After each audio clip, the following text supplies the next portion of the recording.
Good morning, good afternoon, good evening. Manish here. Tax club में आपका स्वागत है। I hope you all are good in this कोविड-19 pandemic. आज एक जजमेंट डिस्कस करेंगे Gujarat authority for advance ruling का, जो कि आया है पर्सनल इनकम पे जीएसटी के लिए। बेसिकली ये इम्पॉर्टेंट जजमेंट है उनके लिए भी जो बिज़नेस करते हैं और उनके लिए भी जो बिज़नेस नहीं करते। ये रजिस्ट्रेशन के ऊपर है जजमेंट। तो देखते हैं क्या है। जो एप्लीकेंट है इसका वो इन्होंने एप्लीकेशन किया है एडवांस रूलिंग के लिए। ये एक अनरजिस्टर्ड पर्सन है, इनका जीएसटी रजिस्ट्रेशन नहीं है, और इनको रिप्रेजेंट किया है श्री हार्दिक वोरा एंड श्री सुशील काबरा ने। तो देखते हैं ये क्या केसेस है और क्या एडवांस रूलिंग का जजमेंट आया इसके ऊपर। ब्रीफ फैक्ट दिया है जजमेंट के अंदर। वो बेसिकली ये है कि एप्लीकेंट है submitted he is an individual and not engage in any business. तो जो एप्लीकेंट है वो कोई बिजनेस नहीं करते, और उनका जो इनकम आता है वो उनका पर्सनल इनकम रहता है। लाइक सेविंग बैंक पे इंटरेस्ट आया, पर्सनल लोन किसी को फैमिली या फ्रेंड को पर्सनल लोन दिए, उस पर जो इंटरेस्ट अर्न कर रहे हैं, या फिर कहीं पे डिपॉजिट किए उसका जो इंटरेस्ट आ रहा है, वही इंटरेस्ट है जो कि इनकम टैक्स रिटर्न में रिफ्लेक्ट होता है, और दूसरा इनका कोई बिजनेस नहीं है। देन उन्होंने ऐसा एक एस्टीमेट सबमिट किया कि फिनंशियल ईयर 18-19 में उनका टोटल इनकम 20 लाख से एक्सीड हो रहा है, 20,12,000 हो रहा है। और ये 20,12,000 में इंक्लूड है रेंट रिसीट 9,84,000 का, बैंक इंटरेस्ट 3,000 का, इंटरेस्ट ऑन पीपीएफ 2,76,000 का, and interest on personal loans and advances जो फैमिली एंड फ्रेंड को उन्होंने दिया है उस पर जो इंटरेस्ट आ रहा है वो है 7,49,000। ये सब मिला के उनका इनकम टोटल इनकम एक्सीड्स होता है 20,12,000। तो उन्होंने एआर रूलिंग इसके लिए किया है एप्लीकेशन कि उनको रजिस्ट्रेशन लेना पड़ेगा कि नहीं लेना पड़ेगा। उनका कंटेंशन है कि नहीं लेना पड़ेगा, और वो ग्राउंड क्या ले रहे। उन्होंने जो एप्लीकेंट है उनका कंटेंशन है कि जो रिसीट आएगी, receipt for in the business और इन फर्दरेंस ऑफ बिजनेस आएगा, वही कंसीडर होता है जीएसटी के लिए। और ये जो इनका पर्सनल इनकम आ रहा है वो उसके डेफिनेशन में फॉल नहीं होता। तो फिर इसके ऊपर ये 20 लाख का जो थ्रेशोल्ड लिमिट है उसके अंदर नहीं आना चाहिए, क्योंकि इस पर जीएसटी भी नहीं आ रहा है। सेकेंड, इन्होंने अपना कंटेंशन रखा कि applicant further submitted rely on the definition of scope of supply. तो सप्लाई के स्कोप पे डेफिनेशन पे उन्होंने बताया कि will clearly state that the receipt should be in furtherance of business. तो उन्होंने बोला एप्लीकेंट ने कि जो डेफिनेशन है सप्लाई का जीएसटी के अंदर, वो ऐसा है कि फर्दरेंस ऑफ बिजनेस के लिए कुछ रिसीट आता है, फिर वो कंसीडर करते हैं जीएसटी के लिए, या फिर उसको सप्लाई बोलते हैं अंडर जीएसटी। देन एप्लीकेंट का कंटेंशन है कि ये बिजनेस के डेफिनेशन के अंदर भी फॉल नहीं होता है, कि जो पर्सनल इनकम है, receipts from the personal loans and advances या बैंक इंटरेस्ट, ये बिजनेस के डेफिनेशन के अंदर कवर नहीं होते हैं, जो कि सेक्शन 272 सबसेक्शन 17 के अंदर है CGST 2017 में। तो ये बिजनेस के अंदर भी फॉल नहीं होता है जो उनका इनकम है। In view of above, applicant further submitted that the purpose of calculating the threshold limit 20,000, obtaining the registration under GST law, the interest receipt are not required to be aggregated. Then उनका ये ऐसा contention है कि ये जो भी अपना personal income है, इंटरेस्ट इनकम एंड ऑल, वो थ्रेशोल्ड लिमिट 20 लाख का कैलकुलेट करने के लिए नहीं ऐड करना चाहिए। In light of above the applicant ने ये 3 क्वेश्चंस पूछे हैं एडवांस रूलिंग से। इसके लिए उन्होंने एप्लीकेशन डाला कि जो उनका इंटरेस्ट ऑन पीपीएफ डिपॉजिट पे जो भी इंटरेस्ट मिल रहा है वो 20 लाख में 20 लाख का थ्रेशोल्ड लिमिट कैलकुलेट करने के लिए ऐड होगा क्या। देन दूसरा उनका क्वेश्चन था कि जो पर्सनल लोन्स एंड एडवांसेस है जो फ्रेंड और फैमिली को दिया उन्होंने, उस पर जो इंटरेस्ट आ रहा है उस पर वो 20 लाख के थ्रेशोल्ड लिमिट के लिए कंसीडर करेंगे कि नहीं करेंगे। एंड थर्ड क्वेश्चन इज़ कि जो उनके सेविंग बैंक इंटरेस्ट पे जो आ रहा है, सेविंग बैंक अकाउंट से जो इंटरेस्ट आ रहा है वो इंटरेस्ट का अमाउंट कैलकुलेट होगा कि नहीं 20 लाख का लिमिट कंसीडर करने के लिए, जो कि रजिस्ट्रेशन के लिए। तो जो उनके रिप्रेजेंटेटिव थे ये सब क्वेश्चंस रखे एआर रूलिंग के सामने। अभी उनका जो डिसीज़न आया है, तो एडवांस रूलिंग ने जो डिसीज़न दिया है इनके ऊपर, उसमें उन्होंने फर्स्ट तो रेफरेंस लिया है एग्रीगेट टर्नओवर का।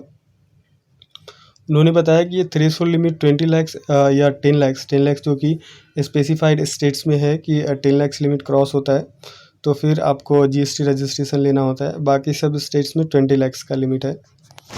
तो जो डिफाइन है सेक्शन 2 सब सेक्शन 6 के अंदर एग्रीगेट टर्नओवर, उसके अंदर ऐसा है कि aggregate turnover includes all taxable supply except जो इनवर्ड सप्लाई रहता है आरसीएम, जिस पे आरसीएम करते हैं वो एक्सक्लूड होता है। देन एग्जैम्प्टेड सप्लाई और एक्सपोर्ट्स ऑफ गुड्स और सर्विसेज जो सेम पैन के ऊपर होता है वो एक्सक्लूड होते हैं एग्रीगेट टर्नओवर से।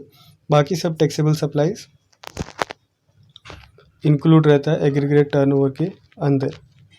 उसके बाद उन्होंने रेफरेंस लिया है एग्जैम्प्ट सप्लाई का और नील रेटेड सप्लाई का। तो उन्होंने बताया कि एग्जैम्प्ट सप्लाई और nil rated supply basic differences, exempt supply any goods or service both which attract the nil rate of tax or which may be wholly exempted under section 11 और under section 6 और then नील rated. तो basically उन्होंने दोनों का difference बताया कि exempt supply क्या होता है एंड नील रेटेड सप्लाई क्या होता है। एग्जैम्प्ट सप्लाई और nil rated, exempt supply defined है बट नील रेटेड डिफाइंड नहीं है जीएसटी लॉ के अंदर। तो बेसिक डिफरेंस दोनों का ये बताया उन्होंने कि जो एग्जैम्प्ट सप्लाई का रेट होता है जीएसटी का वो मोर देन 0 होता है। मीन्स कि एग्जैम्प्ट सप्लाई वैसा भी हो सकता है कि कोई प्रोडक्ट है या सर्विसेज है उस पर जीएसटी का रेट है या जीएसटी चार्जेबल है बट स्पेसिफिकली वो गुड्स और सर्विसेज ये जीएसटी के अंदर एग्जैम्प्ट किया हुआ है कि उस पर टैक्स नहीं लगेगा, तो उस पर 0 टैक्स या टैक्स नहीं लगता है। और नील रेटेड टैक्स का मतलब कि एक पर्टिकुलर गुड्स एंड सर्विसेज पे रेट है बट वो रेट 0% है, इसके लिए कोई टैक्स नहीं है। तो ये डिफरेंसेस बताए हैं इसके। फिर उन्होंने ये बेसिस लिया कि एग्रीगेट टर्नओवर में इंक्लूड ये सारे होंगे टैक्सेबल सप्लाई नील रेटेड। तो फर्स्ट उन्होंने क्या देखा, एग्रीगेट टर्नओवर का definition, then exempt and nil rated supply का डेफिनेशन देखा, दोनों का डिफरेंसेस।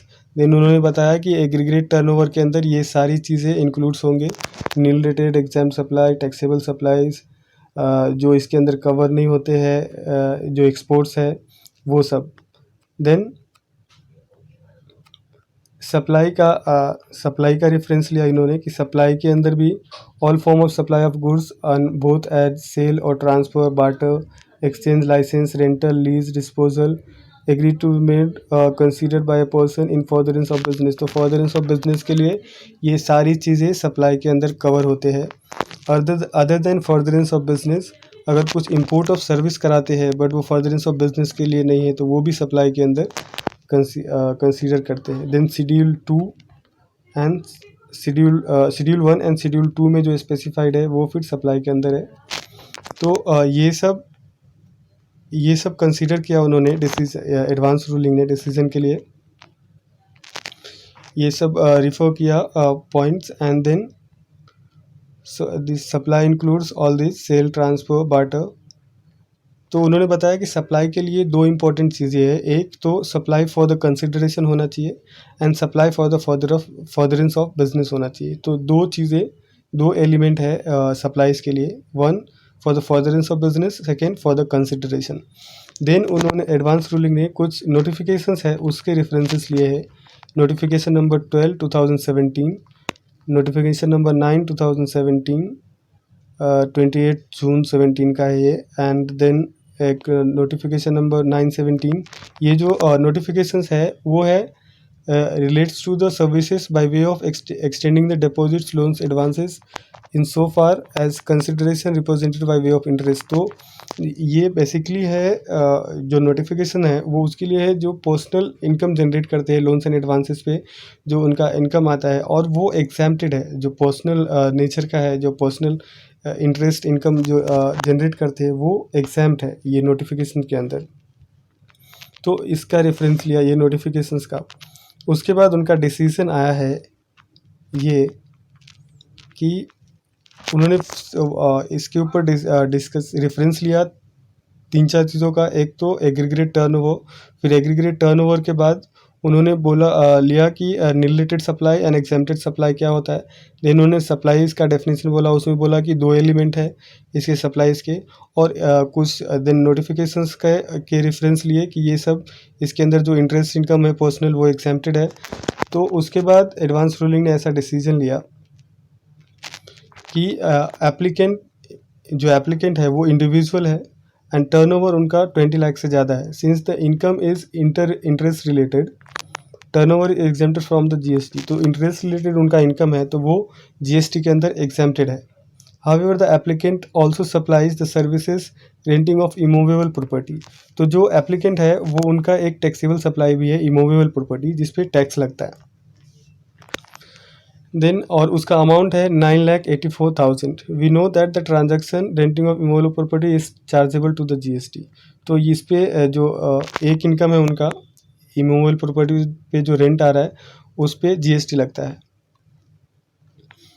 देन उनका डिसीजन आया, in view of the above we conclude that the applicant is required to aggregate the value of exempted interest income earned by way of extending the deposit in the PPF, bank saving account, loans and advances given to his family friend, along with the value of taxable supply, that is renting of immovable property for the purpose of calculating the threshold limit of 20 lakhs। तो finally उनका decision क्या आया, ये सारे references लेके advance ruling ने ऐसा decision लिया कि ये जो 20 लाख्स का थ्रेशोल्ड लिमिट कैलकुलेट करेंगे, उनका जो एप्लीकेंट का इनकम है, जो इंटरेस्ट पोर्शन है, इंटरेस्ट इनकम है, आइदर वो पीपीएफ पे हो या पर्सनल लोन पे हो, वो एग्जाम्प्ट है जीएसटी के अंदर, उसके ऊपर जीएसटी नहीं आएगा। बस उनका एक कंपोनेंट है जो इंटरेस्ट उनको इस पे मिलता है, इंटरेस्ट ऑन इमूवेबल प्रॉपर्टी पे रेंट जो मिल रहा है वो टैक्सेबल है जीएसटी के अंदर। तो ये थ्रेशोल्ड लिमिट जो 20 लाख का है वो कैलकुलेट करने के लिए उनको सारे इनकम एग्रीगेट करने पड़ेंगे, और सारे इनकम एग्रीगेट करके देखेंगे अगर वो 20 लाख से एक्सीड होता है तो उनको जीएसटी रजिस्ट्रेशन लेना पड़ेगा, और 20 लाख से एक्सीड नहीं होता है फिर उनको नहीं लेना पड़ेगा। तो ये एप्लीकेंट के केस में कैसा था कि उनका इनकम, ये सारे इनकम मिला के 20,12,000 हो रहे थे, तो इस केस में उनको रजिस्ट्रेशन लेना पड़ेगा। तो जो भी क्वेश्चंस थे एप्लीकेंट्स के, उसके आंसर्स क्या है। फर्स्ट क्वेश्चन तो उनके थे कि जो पीपीएफ पे इंटरेस्ट मिल रहा है उनको, वो 20 लाख का लिमिट कैलकुलेट करने के लिए कंसीडर करेंगे कि नहीं। तो आंसर इज यस, कि वो कैलकुलेट 20 लाख का लिमिट कैलकुलेट करने के लिए कंसीडर करना पड़ेगा, इवन उस पर वो एग्जेम्प्टेड होगा जीएसटी के अंदर। देन सेकेंड इज़ कि जो उनका पर्सनल लोन्स एंड एडवांसेस पे जो इंटरेस्ट है वो फिर कैलकुलेट होगा कि 20 लाख का लिमिट कैलकुलेट करने के लिए। तो आंसर इज यस, वो भी होगा। एंड जो सेविंग बैंक पे जो इनको इंटरेस्ट मिल रहा है वो भी कंसीडर करेंगे थ्रेशोल्ड लिमिट कैलकुलेट करने के लिए 20 लाख का। तो ये था एडवांस रूलिंग जो आया है, और बेसिकली ये इम्पॉर्टेंट है उन लोगों के लिए भी जिनका ऐसा ये इनकम रहता है, इंटरेस्ट इनकम है या पर्सनल इनकम है। So thank you for your time. Subscribe my channel if you like the video.